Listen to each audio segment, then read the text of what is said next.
So, heto na nga po mga Kawan Stories, may lumabas nga pong balita ngayon na hindi nga daw ibibigay ni Christian Braun ang hiling ni Russell Westbrook na ibigay sa kanya ang jersey 0 na original number sana ni Russell Westbrook. Mukhang kung iisipin natin, mukhang may magkakainitan dito. Kung inyo rin naman nga pong matatandaan na mag-aagawan rin naman ang dalawang ito ng minuto, lalo pat parehas nga sila ng posisyon.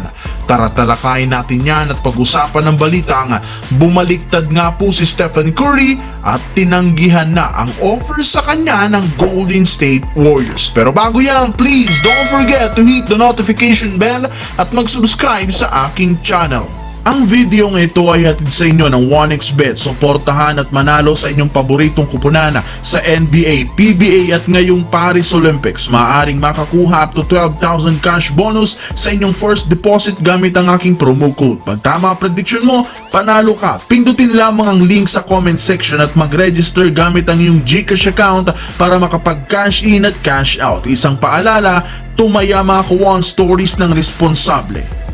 Ilang linggo ang nakakaraan mula nang pumirma ng kontrata si Russell Westbrook sa Denver Nuggets, inumpisahan na nga nitong sumali sa practice ng kanyang mga bagong kakampi. Kasabay ng kanyang pagsali, sinubukan rin naman nga agad nitong agawin ng jersey number 0 mula kay Christian Braun na kasalukuyang merong hawak ng kanyang numero. Ngunit hindi rin naman umayon sa kanyang kapalaran since tinanggihan nga ni Braun ang naging request na ito ni Westbrook. Yes mga Kawan Stories, hindi nga po natinag si Christian Braun kay Westbrook kahit man mas bata siya dito. Bagamat nire-respeto ni Braun ang achievement ng kanyang bagong kakampi, napakahalaga pa rin naman sa kanya ang numero 0, gayong dito nga niya nakuha ang kanyang unang titulo. Dahil sa nangyaring ito, no choice si Westbrook kundi magsuot na lamang ng bagong jersey number kung saan gagamitin niya dito ang number 4 matapos itong ibigay sa kanya ng libre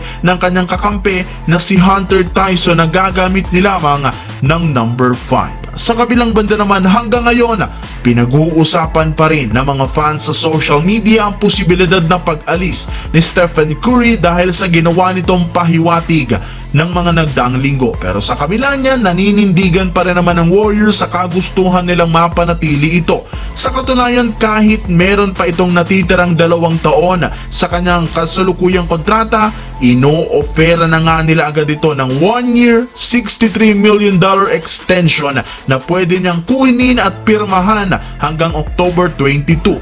Yes mga Kawan Stories, tama nga ang inyong narinig, may expiration na agad o deadline na ibinigay ang Warriors kay Curry. Ang problema, kahit man hindi pa sumasapit ang araw na ito, meron na nga pong lumabas na balita, tinanggihan at hindi nga daw ito kukunin ni Stephen Curry. Pero hindi rin naman ibig sabihin wala ng pag-asa pang mabigyan ng panibagong extension si Curry, gayong gagawin pa rin naman nila ang lahat para makumbinse na pumirma muli ito.